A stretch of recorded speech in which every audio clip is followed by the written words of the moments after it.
Before we get started, if you hadn't heard, I've started a website called Mere Mortal Archery, and it's meremortalarchery.com, and I'm selling a few items. 100% of the profits are going to benefit law enforcement officers and wounded veterans, people that we believe need to get into archery because of the benefits, the discipline, the mental healing, the meditative aspects of what archery can do for people. So we're taking 100% of the profits and throwing it toward that to get people into archery. It's been awesome so far. We've given out a bunch of bows. We're getting ready for some really cool stuff in the spring. So please get on board, support with that. The gear is great. I'm super happy with all the products that we're selling so far. If I haven't shipped you your thing, it's because I've been hunting and I will ship it, I promise. But I'm also trying to make videos at the same time. All right, let's talk about tack. I sucked real bad. Like, both trips, super bad. Not as bad on the first one in Glenwood Springs, but like Park City, painful amount of suckage.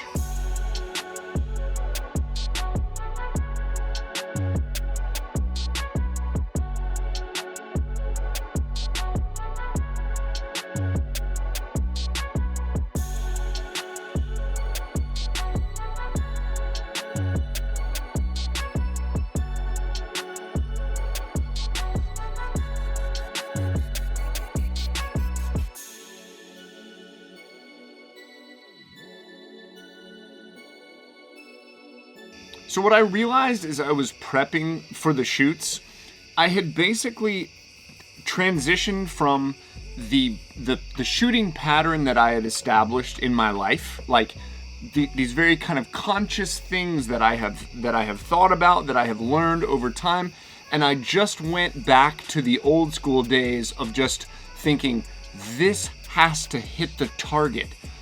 I've worked so hard to get good at this. This has to just go in the target where I want it to go, which is, it doesn't work. That's not a way to make this happen. It's not a way to make it work. So naturally it didn't work.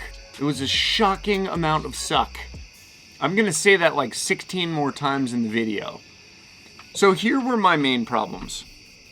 1, travel and change of elevation, massive change in elevation.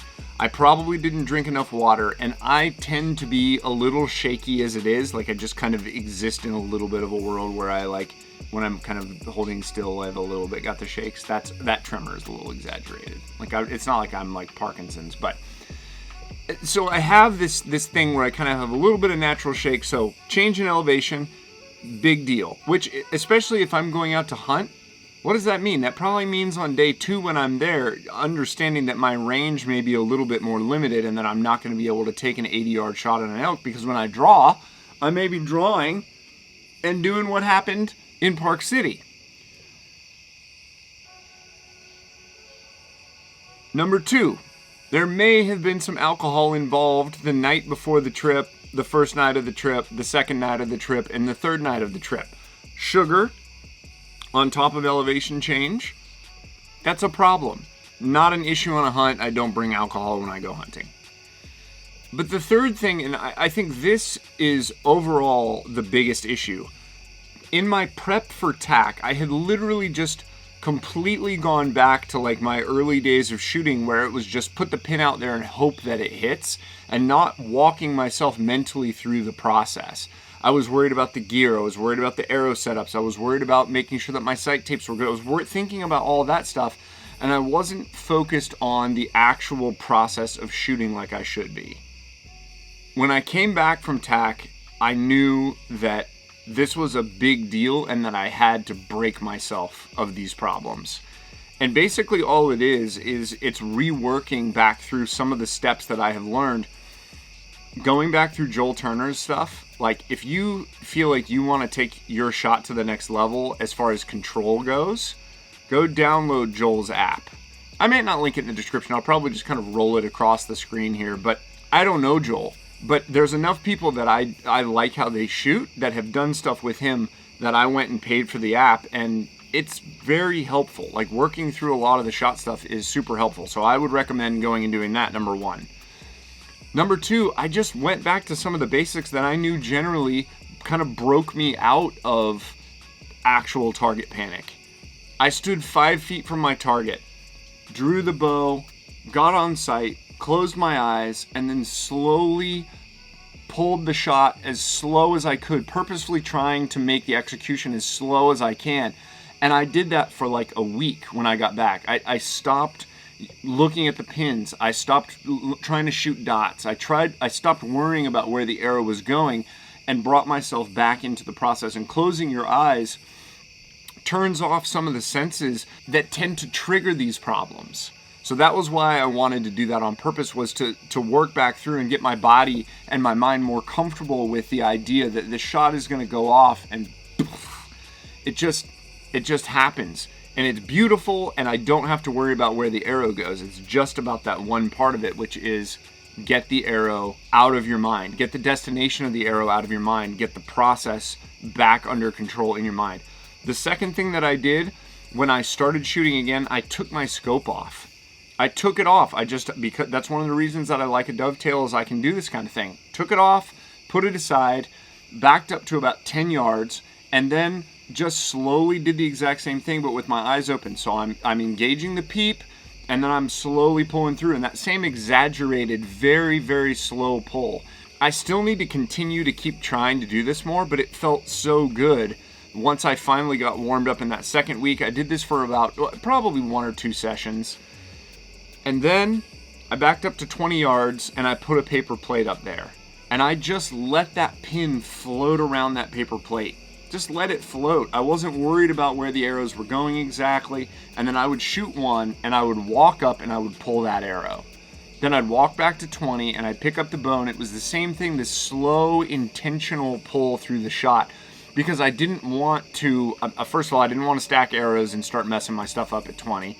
But that slow, intentional process of knowing you got one shot, you're going to put your bow down and walk up there and you're going to get it. But the goal is the paper plate. That's all. That's the goal, the paper plate. And then when I felt like I was good there, I reduced the size and I got one of those appetizer size plates and I backed up to 40. And then I started kind of getting back in the zone where I was starting to speed up the shot a little bit more and going through the normal process, but actually doing it a little more like I was hunting. And then I noticed that I felt so much better. When I would first go out to draw, I didn't have the shakes. Like a little bit of shakes, but nothing near what I was having before, and nothing near waiting all day at a tack event for these jitters and shakes to go away. It was just bonkers. So if you've got target panic, it can present in a couple of different ways. For me, it presents in the shakes. For some people, the pin will basically, like, let's say this is the target right here, the pin will float above the target and it won't let you drop it down. It's like your body says, this is the goal. I need to see this, and it won't do it. Or you've got these that it'll dip in and bounce back out, dip in and bounce back out, or bounce, one way consistently. These are neurological issues. It's not a physical issue. It's an issue with your brain that you need to try to break. Going into hunting season, the first time I drew back on the mule deer this last week, I was like, okay, I feel relatively solid. And I was thinking through the shot process as I drew. Engage, look at the housing, hold back. I felt pretty reasonable. So this week, got a couple days before I leave to go to Oklahoma for whitetail, and I'm going to shoot. Going to work on my process. Going to start at 20, going to move to 30, going to move to 40, and I'm going to shoot the big spot on the matrix, and I'm going to let that pin float around, and I'm not going to worry about it, and I'm going to work through my process. I'm going to work through thinking through the Joel Turner stuff in my head. What am I telling myself at the different stages that I'm in my draw? I would rather embarrass myself at tack and learn things about myself than go out and embarrass myself shooting an animal in the knee.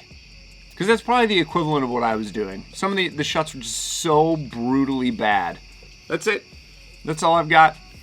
Thanks for watching. I'm Brandon McDonald.